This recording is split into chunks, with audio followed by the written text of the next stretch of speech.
Hello and welcome to my YouTube channel. I'm Dave Dixon, photographer based in North Northumberland, UK, and I tend to specialise in landscape photography, both rural and urban.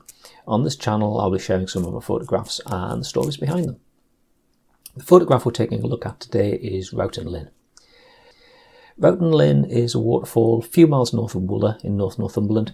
There are actually two Routin Lynns in Northumberland. There's another one spelt slightly differently near the village of Chatton. The one that we're looking at today is probably the better known of the two and certainly more popular with photographers.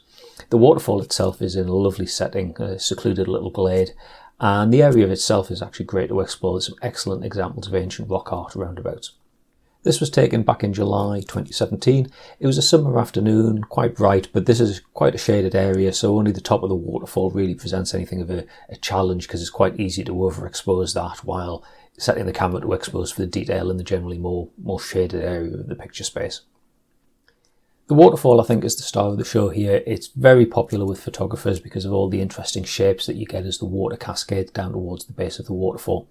I've photographed this so many times and there's loads of great angles and compositions to be had at this location. For this particular image I moved back from the waterfall along the stream a little bit so I could get the waterfall framed between that tree on the left and the large rock on the right.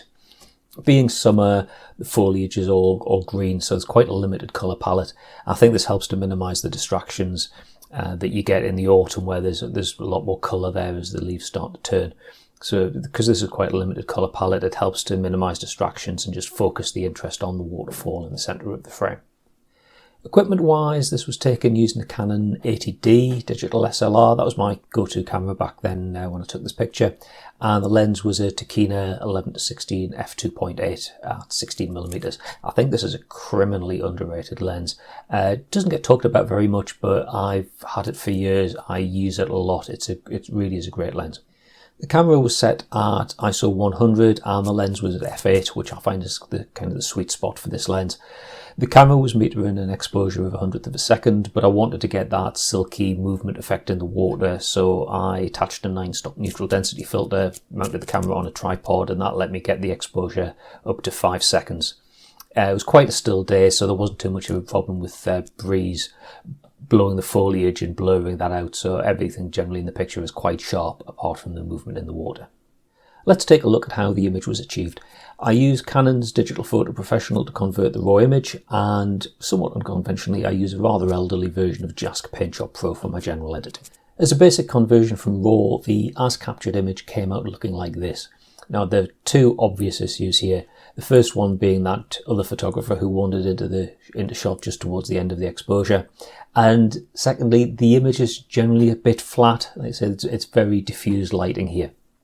Now my first job was to crop the image down and just concentrate on the area of the picture space that I wanted to show. So that helped me to get rid of the offending intruder on the right hand side of the image.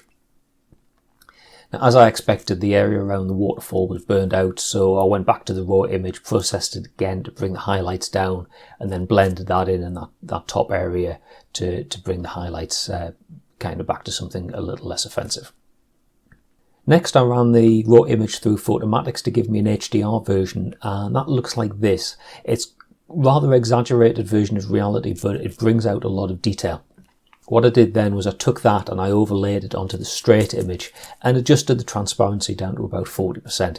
This is a technique I use a lot. If you combine a semi-transparent HDR to add some detail, but you're still having the straight image there as well, just to keep the image grounded in reality.